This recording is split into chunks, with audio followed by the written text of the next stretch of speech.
আমজনতার দল আর আমাদেরটা হচ্ছে বাংলাদেশ আমজনতা পার্টি। আমরা তাদের শত্রু না, আমরা তাদের মিত্র। পরিচালনা পরিষদ থেকে বাদ দেওয়া হয়েছে। ডেস্টিনির কাছে যে বিল পাবে, যে টাকা পাবে, বর্তমান ম্যানেজমেন্টকে দিতে হবে। আর রফিকুল আলম যদি ফেরত দিতে হয়, রফিকুল আলমকে সেই আগের বোর্ডে নিয়ে আসতে হবে। ডেস্টিনি কোনো পরিচালক, কোনো কর্মচারী কেউ কোনো প্রতারণা করেনি। আমাদেরকে বলা হয়েছে আমরা মানি লন্ডারিং করেছি, কিন্তু সেটা প্রমাণ করতে পারেনি। রায় লিখিত হয়ে আসছে সেই সরকারের আমলে আইন মন্ত্রণালয় থেকে।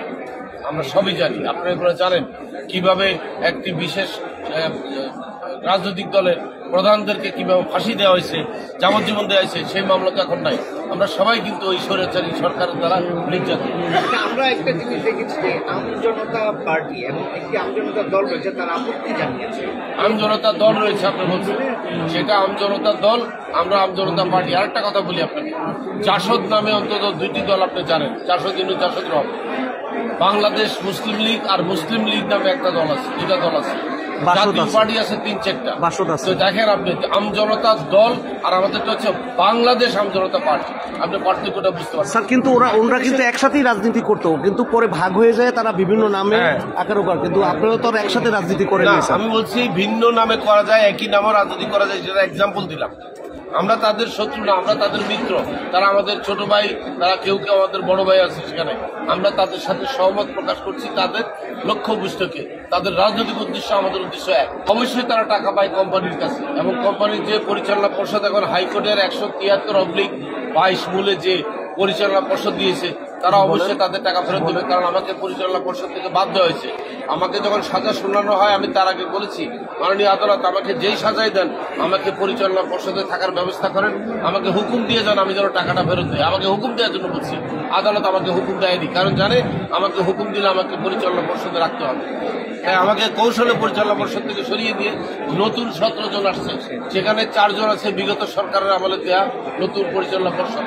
তারাই, যেমন আপনি মনে করেন আজকে যে আমরা রূপপুরের যে চুক্তি করেছি রাশিয়ার সাথে, রূপপুর পারমাণবিক চুল্লির জন্য যে লোন নেওয়া হয়েছে, এই লোন কিন্তু শেখ হাসিনা এখন নাই, এটা বর্তমান সরকারকে দিতে হচ্ছে। আদানি গ্রুপের সাথে বিদ্যুতের বিল বর্তমান সরকারকে দিতে হচ্ছে, কারণ রাষ্ট্রের যে শাসনে থাকে তাকেই দিতে হয়। একইভাবে ডেস্টিনির কাছে যে বিল পাবে, যে টাকা পাবে, বর্তমান ম্যানেজমেন্টকে দিতে হবে। আর রফিকুল আলম যদি ফেরত দিতে হয়, রফিকুল আলমকে সেই আগের বোর্ডে নিয়ে আসতে হবে, তাকে এমডির পজিশনে বসাতে হবে। আমি ওয়াদা করতেছি আমাকে এমডি পজিশনে দেওয়ার এবং ব্যাংক অ্যাকাউন্ট খুলে দেওয়ার 1 মাস পর থেকে আমি টাকা দেওয়া শুরু করব। আচ্ছা, ডেস্টিনির বিরুদ্ধে যে অভিযোগটা আছে, সেটা এই দলের উপর প্রভাব পড়বে কিনা এবং সেটা কোনদিনও পড়বে না, কারণ আমি যখনই অভিযোগ আসবে আমি অভিযোগের উত্তর দিয়ে দেবো। আমরা দেখছি যে ডেস্টিনির একটি অংশ আপত্তি জানিয়েছে এই রাজনৈতিক দল। এরা কারা আমি জানি। এরা হচ্ছে বাংলাদেশ থেকে আমাদের কয়েকজন পরিচালক, তাদের সম্পত্তি বিক্রি করে টাকা পয়সা নিয়ে মামলার সময় পালিয়ে গেছে 3টা দেশে। কেউ আছে দুবাই, কেউ আছে টার্কি, কেউ আছে মালয়েশিয়া। এরা সেখান থেকে কিছু লোকের জড়ো করেছে, বেশি না, এদের সংখ্যা 30 থেকে 40 জন। তারা যখন মামলা হয় পালিয়ে গেছে। আরেকটা হচ্ছে তারা এখান থেকে যাওয়ার সময় তাদের টাকা পয়সা সম্পত্তি সব নিয়ে চলে গেছে, তাদের 1 টাকাও ব্যাংকে না। আপনি অনেক টাকা, আপনার দায়িত্বে, শেষ প্রশ্নটা শেষ করি।